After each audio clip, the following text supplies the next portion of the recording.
Welcome to M candle दोस्तों, channel में आपका स्वागत है। उम्मीद करता हूँ आज फिर फंसने से तो कम बचे होंगे। नहीं तो आज वो दिन था जिसमें मार्केट में रिटेल को फिर से फंसाया गया। बहुत ही भयंकर तरीके से ऑप्शंस में बाइंग हो रही है और जो भी होने वाला है वो बहुत बड़ा होने वाला है। कल फाइनेंशियल निफ्टी की एक्सपायरी है और उसके बाद फिर परसों हमारी निफ्टी और बैंक निफ्टी की एक्सपायरी है। अगले 2 दिन जो है वो इतने बढ़िया और खतरनाक होने वाले हैं, मैं आपको बता रहा हूँ। अगर आप सही तरफ बैठे तो छप्पर फाड़ के पैसा मिलेगा। ऐसी चीज है अगर आपने ऑप्शन ट्रेडिंग करी, अगर आप बायर भी हैं तो। और अगर आप सेलर हैं तो सावधान रहिएगा, खतरनाक हो सकता है। किसी भी तरफ अपने स्टॉप लॉस के बगैर अगर आप बैठेंगे तो बहुत तेजी से प्रीमियम जो है वो उछलते हुए नजर आ सकते हैं। वॉलेटिलिटी इंडेक्स इतना नीचे आ चुका है कि वहां से उसको चलना लाजमी सा हो गया है, और खास तौर पे एक्सपायरी है। और फाइनेंशियल निफ्टी की एक्सपायरी पे हर बार धमाल होता है, तो कल का दिन बहुत ही खतरनाक हो सकता है। बाकी आइए चलते शुरू करते हैं, डेटा देखते हैं, उसके अंदर समझते हैं कि क्या हुआ आज और वो कैसा रहेगा कल के लिए और परसों के लिए। Before we start the video I request to go to the disclaimer. जरूरत हो तो वीडियो को पॉज कर पढ़ें। अब देखिए आज जो हुआ, मार्केट में फिर से बड़े शेयरों के अंदर गेम हो रहा था। Infosys, TCS, HDFC bank, HDFC, HUL, Hindustan Unilever limited, ये बढ़ने वाले शेयर थे निफ्टी की वैल्यूएशन में। इन्होंने काफी अच्छे से कंट्रीब्यूशन दिया।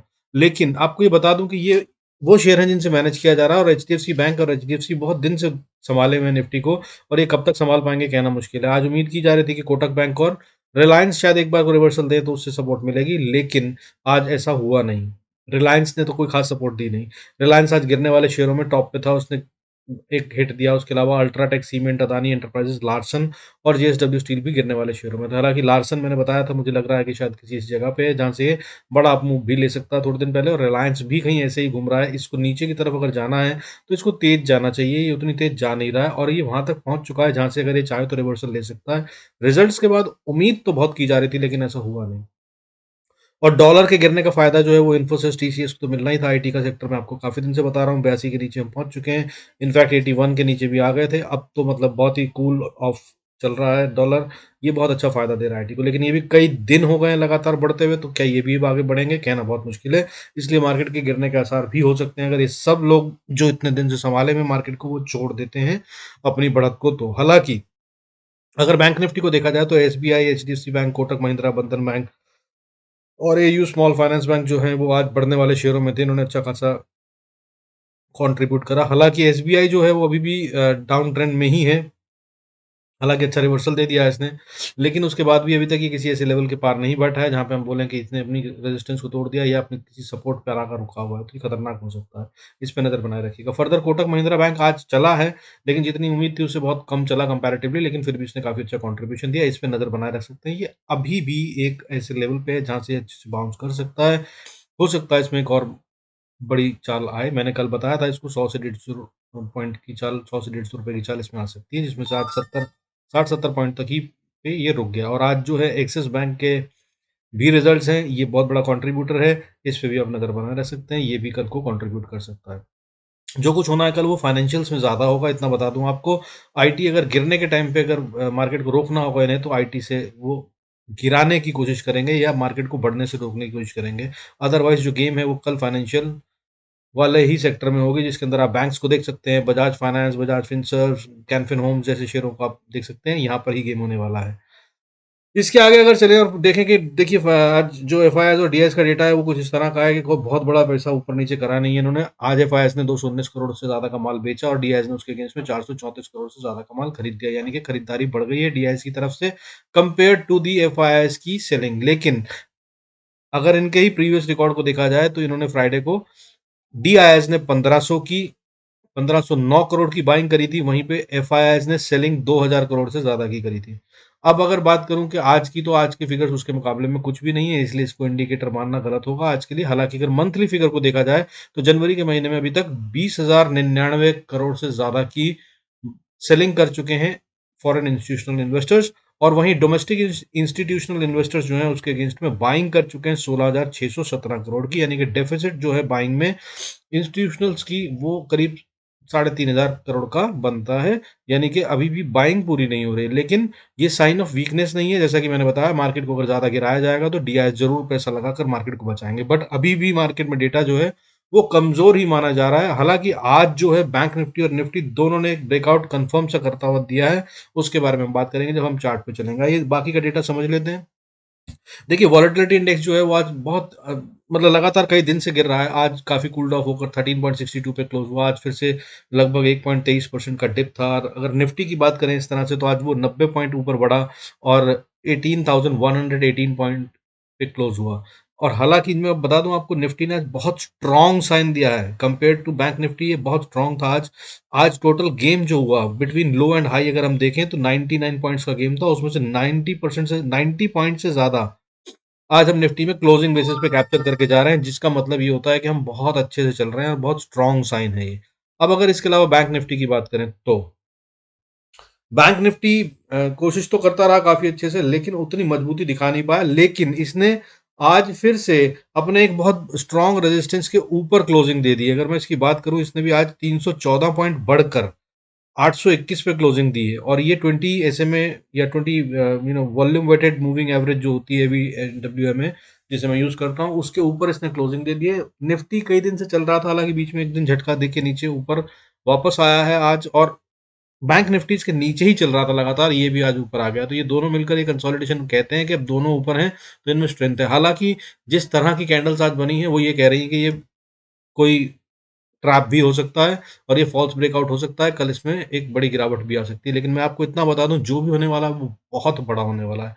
और ओपनिंग जो है वो बहुत मैटर करेगी। ओपनिंग क्या करती है उससे पता चलेगा किस तरफ के लोग ट्रैप होते हैं, पुट की साइड के या की कॉल साइड के। क्योंकि डेटा इस तरह से बना हुआ है, बिल्कुल डॉट पे ही, जैसे कि निफ्टी में 18,100 पे, और अगर बैंक निफ्टी की बात करूं तो 43,000 पे भी और 42,500 पे भी।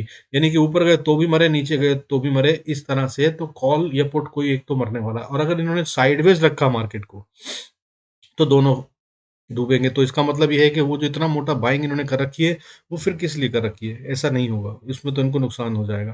तो ये कुछ तो बड़ा करने वाले हैं, ध्यान रखिएगा। और हो सकता है कल ना हो, क्योंकि आज आज मतलब आने वाले 2 दिन जो है लगातार एक्सपायरी है। क्योंकि 26 तारीख को हमारी छुट्टी है, तो कल और परसों दोनों बहुत बड़े दिन हो सकते हैं। या कल हो सकता है साइडवेज रखें और बाइंग करें और परसों खेल लें। पिछले 4 दिन से लगातार ऑप्शंस में बाइंग हो रही है, मैं आपको बता दूं। और ये एक खतरनाक साइन होता है, एक बड़े मूव की, बहुत बड़े मूव की तैयारी। उसके अलावा वीकली डेटा अगर आपने नहीं देखा है तो ज़रूर देख लीजिए। मैंने उसमें समझाया था, उसमें पैटर्न जो बन रहा है, हम वीकली कैंडल में पिछले 5 हफ्ते से एक ही बड़ी कैंडल, मदर कैंडल के अंदर में इनसाइड कैंडल बनाते हुए चल रहे हैं और रेंज छोटी होती जा रही है, जिसका मतलब होता है ब्लास्ट और बहुत जल्दी आने वाला है। अब अगर हम बात करें बाकी के डेटा की, तो देखिए सेक्टर वाइज अगर हम बात करें तो आज सारे सेक्टर बढ़ रहे थे except for reality and metal and infra. और ये तीनों सेक्टर इंटरलिंक्ड होते हैं, रियलिटी, मेटल, इंफ्रा।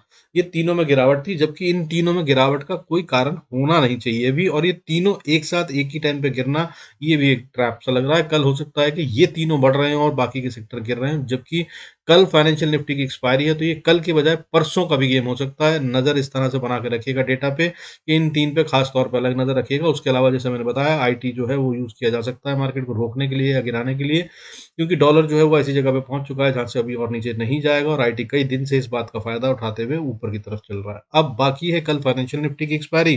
तो गेम होगा जो वो होगा फाइनेंस में, फाइनेंशियल सेक्टर में, जिसमें कि आते हैं बैंक्स और जितने भी Bajaj fin finance, Bajaj Finserv और दूसरे जो अपने बड़े वाले शेयर्स हैं, जैसे कि अगर हम बात करें जितने भी PSU banks, private banks, Canfin Homes, या मतलब जितने भी फाइनेंशियल, कैनफिन होम्स भी वही है फाइनेंशियल सेक्टर में। तो इस तरह के शेयर जो है उन पर नजर रखिएगा, इनमें खेल होता नजर आएगा। हालांकि अगर मैं दूसरे डेटा की बात करूं, सेंसेक्स के थ्रू देखें, तो आज जो है वो गिरने वाले शेयरों की गिनती फ्राइडे के मुकाबले कम हो गई है। आज 1159, दैट इज 1159 शेयर्स गिर रहे थे।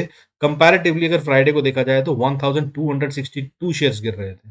लेकिन वहीं बढ़ने वाले शेयरों की बात करें तो हम 752 शेयर्स बढ़ रहे थे फ्राइडे को, जो कि आज बढ़कर 891 हो गए। लेकिन ये अब कंपैरेटिवली देखें ओवरऑल पिक्चर को, तो बढ़ने वाले शेयरों की गिनती कंपेयर टू गिरने वाले शेयरों की गिनती से अभी भी कम है। यानी कि बढ़ने वाली ताकत कम दिख रही है और गिरने वाले शेयरों की गिनती ज्यादा दिख रही है। तो ये बहुत अच्छा साइन नहीं है, मिक्स बनता है। अब इसके अलावा अगर हम बाकी ग्लोबल संकेतों को देखें, तो गोल्ड इस समय लगभग फ्लैट कह लीजिए, ये थोड़ा सा ऊपर है, 0.10% बढ़कर ये 56,715 पे ट्रेड कर रहा है।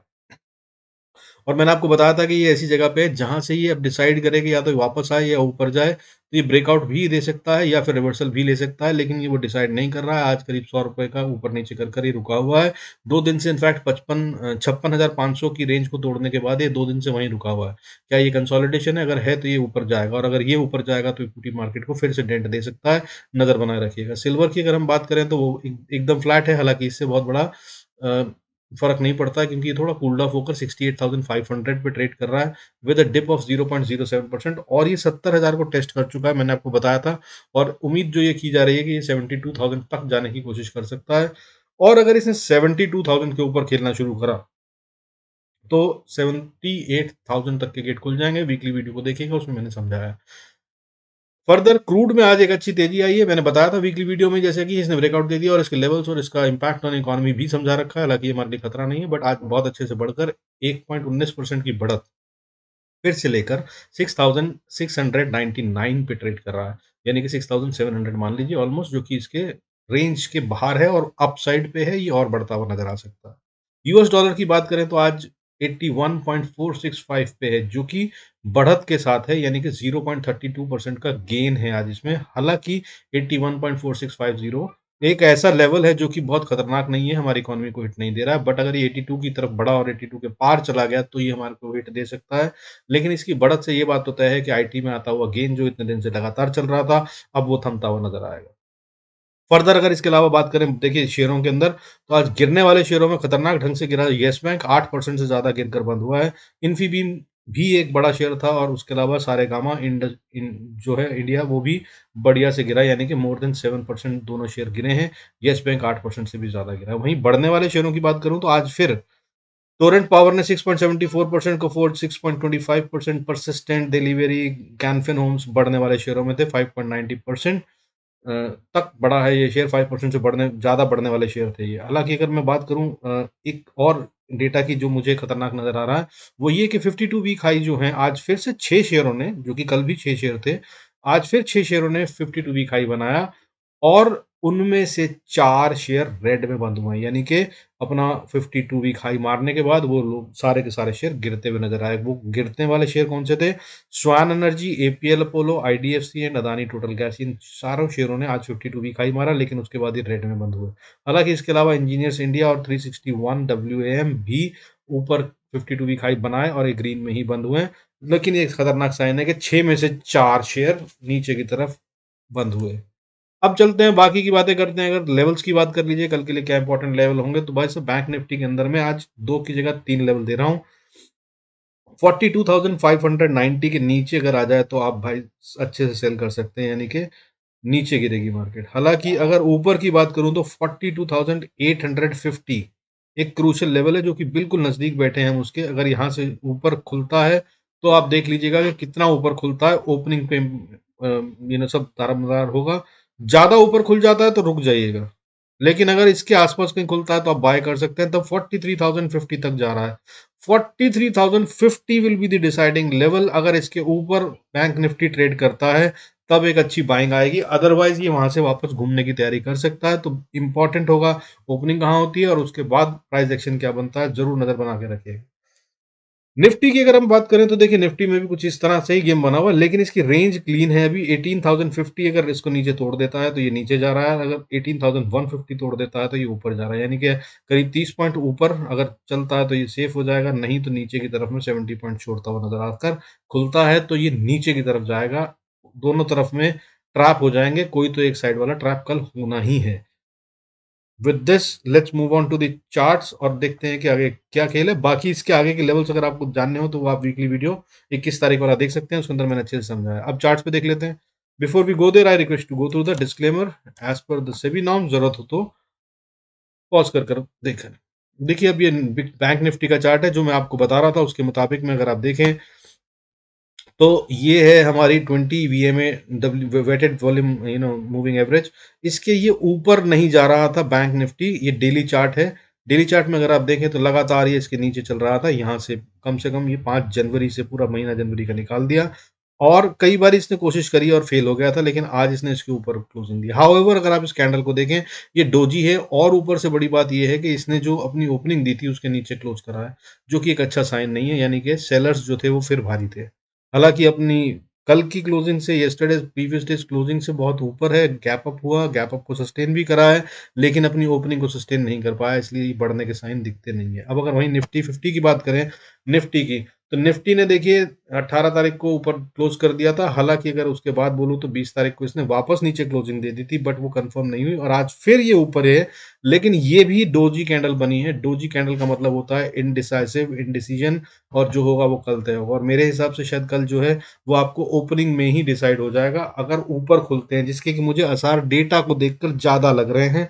और अब क्योंकि बैंक निफ्टी भी 20 वीएमए के नीचे, वीएमए के ऊपर आ चुका है, तो ये स्ट्रेंथ के साइन है, इस तरह से ये ऊपर जा सकता है। लेकिन जो भी होगा वो बहुत तेजी में होगा, और मैं राय दूंगा कि शुरू के 15 मिनट इंतजार कीजिएगा, प्राइस एक्शन बनने दीजिएगा, क्योंकि जो गैप अप या गैप डाउन होगा उसमें बहुत तेज शॉर्ट सेलिंग या प्रॉफिट बुकिंग आएगी, और वो मार्केट को किसी दूसरी तरफ भी ले जा सकती है, और वो पूरा का पूरा जो दिखने वाला गेम है उसको चेंज कर सकती है।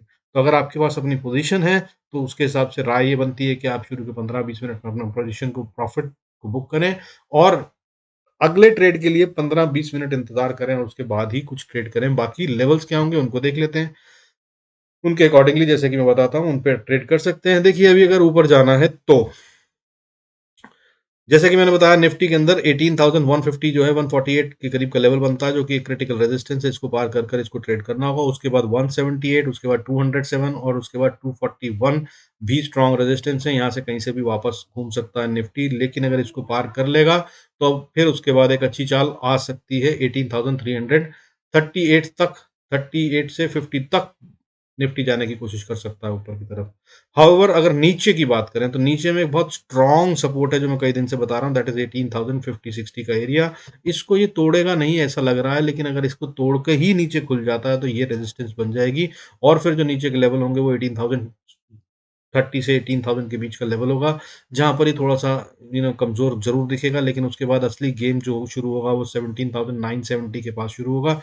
इसको या तो सस्टेन करते हुए यहाँ से ये रिवर्सल लेकर बाउंस बैक करेगा, नहीं करा तो फिर 17,931, फिर 17,868, 17,780, 17,707 और 17,630 तक के लेवल हैं जो नीचे की तरफ में खुल जाएंगे। और कितने दिन में या कितनी देर में आएंगे ये कल ही पता चलेगा, हो सकता है आने वाले 2 दिन में ही आ जाए। इसके बाद बैंक निफ्टी की देखें। देखिए बैंक निफ्टी की अगर हम बात करें तो क्लोजिंग बहुत अच्छी नहीं है। लास्ट कैंडल को अगर आप देखें तो 15 मिनट का चार्ट है, ये पूरी की पूरी नीचे की तरफ सेलिंग कर रहा था, और आखिरी में हमने फिर से जो हमारी ओपनिंग थी या डे की बिगिनिंग का जो लो था उसको भी तोड़कर फिर से ब्रीच कर दिया है। हालांकि जो डेज लो था उसको अभी तक हमने सस्टेन करा है, लेकिन जो बिगनिंग हुई थी, गैप अप ओपनिंग हुई थी और उसके बाद रेड कैंडल को बचाया था, पैसा लगा था, वो सब खत्म होता हुआ दिखा यहाँ पर। और अगर ये सच है तो फिर नीचे की तरफ जाता हुआ दिख सकता है बैंक निफ्टी। हालांकि जैसा मैंने बताया, जब तक 20 WEM के ऊपर है तब तक कोई खतरे की बात नहीं है। अब लेवल्स की बात कर लेते हैं। बैंक निफ्टी को अगर ऊपर जाना है, स्पॉट में बात कर रहा हूं मैं, 42,870 will be first resistance, second 43,020 से 80 के बीच का एरिया है, जो कि एक स्टिफ एरिया होगा। इसको इसे पार करना होगा टू कंफर्म कि ये ऊपर जा रहा है।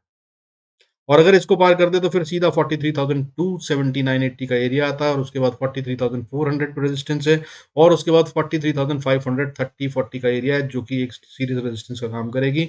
यहाँ पर अगर आता है तो अपना प्रॉफिट बुक करना मत भूलिएगा, और ऐसे ट्रेल करना भी समझदारी नहीं होगी। यहाँ पर अगर मार्केट को नया मूव लेना है या वापस जाना है, जो भी करना है, आपको नई पोजीशन लेनी चाहिए, क्योंकि यहाँ पर टाइम बिताएगा। ये थोड़ा सा टफ जगह है, आसानी से नहीं होगी।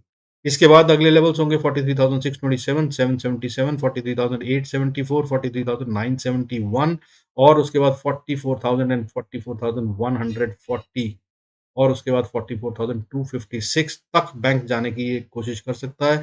इतनी ताकत है बैंक निफ्टी में, अगर इसने ट्रैप कर लिया कॉल पुट राइटर्स को, तो शॉर्ट कवरिंग बहुत तेजी से इसको ऊपर ले जा सकती है। वहीं अगर नीचे की तरफ जाने की बात करें, तो बैंक निफ्टी का जो सबसे पहला सपोर्ट अच्छा वाला आता है वो 42,690 के आसपास आता है। अगर इसको तोड़ दिया इसने तो ये फिर नीचे जाने की तैयारी कर रहा है। उसके बाद अगली सपोर्ट जो है वो 42,521, 42,431 ये है, और ये तीनों लेवल ऐसे हैं जिनमें से कहीं से भी बाउंस कर सकता है। हाउएवर इनको तोड़ दिया तो फिर ये नीचे की तरफ चल पड़ा। अगले लेवल्स जो होंगे बहुत कमजोर सी सपोर्ट है अगली सी 42,329 पे भी हालांकि, लेकिन उसके बाद बढ़िया सपोर्ट जो आएगी वो 42,240 पे आएगी। और अगर इसको तोड़ दिया तो फिर 40,040 तक कोई सपोर्ट नहीं है, और वो भी बहुत मजबूत सपोर्ट नहीं है। उसके बाद अगर सपोर्ट की बात करूं अच्छी वाली, तो वो 41,900 से 867-70 के बीच में आती है। यहां पर आकर थोड़ा टाइम बिता सकता है बैंक निफ्टी अगला डिसीजन लेने से पहले कि उसे किस तरफ जाना है। और अगर इसको भी तोड़ दिया तो फिर 41,736, 41,648, 41,515, 41,427 और उसके बाद सीधा 41,140 का लेवल आता है। और ये सारे इंपॉर्टेंट लेवल्स हैं, कहीं से भी रुककर ये टर्न अराउंड कर सकता है। लेकिन अगर ये इस तरफ आया तो ये टर्न अराउंड के लिए नहीं आएगा, छोटा सा बाउंस लेकर ये फिर से नीचे की तरफ जाने की कोशिश करेगा। और अगले लेवल 40,875 से 40,200 या 40,000 तक के लेवल हैं, जो आने वाले 2 दिन के अंदर खेले जा सकते हैं। नजर बनाए रखिए। बी वेरी कॉशियस, जो भी होना है वो बड़ा होने वाला है। कल और परसों दोनों बहुत क्रिटिकल दिन है, बी वेरी केयरफुल। मैं क्वांटिटी कम रखूंगा लेकिन टारगेट शायद बड़े लेके चलूंगा। बट जरूरी नहीं है कि इसी तरह से खेलूं। जो भी कुछ करूंगा वो मैं टेलीग्राम पे अपडेट करता रहता हूं। आपको भी वहां पे अगर आना हो, लाइव मार्केट में सपोर्ट चाहिए हो और किस तरह से डेटा चेंज हो रहा है उसकी सपोर्ट में जाना चाहते हो, तो do come there and join. Telegram का लिंक जो है वो डिस्क्रिप्शन में है। इसके अलावा बहुत सारे अच्छे वीडियोस जिनकी ट्रेनिंग और मैंने आपकी ट्रेडिंग को बदल देने की कैपेसिटी रखने वाले वीडियोस अपलोड करे हुए हैं। उनका लिंक भी डिस्क्रिप्शन में डाले हैं, जो मैंने अभी तक फ्री नहीं कर रखे थे। पहले वो पेड थे, अभी वो फ्री कर दिए हैं। आप चाहें तो उनको भी जाकर एक्सेस कर सकते हैं, थोड़े टाइम के लिए हैं ये। Do learn that and I am sure that वो आपको बहुत अच्छा फायदा देंगे। गारंटेड है कि आपका ट्रेडिंग का स्टाइल और थॉट बदल जाएगा। साइकोलॉजी पर भी एक बहुत अच्छा वीडियो है, उसे भी जरूर देखिएगा। जरूर देखिएगा, चाहे वो आप मेरे कहने पर ही रिकमेंडेशन पे देख लीजिएगा, फायदा देगा आपको। With this, I conclude this video. Thank you so much for staying connected. God bless us all. See you in next video.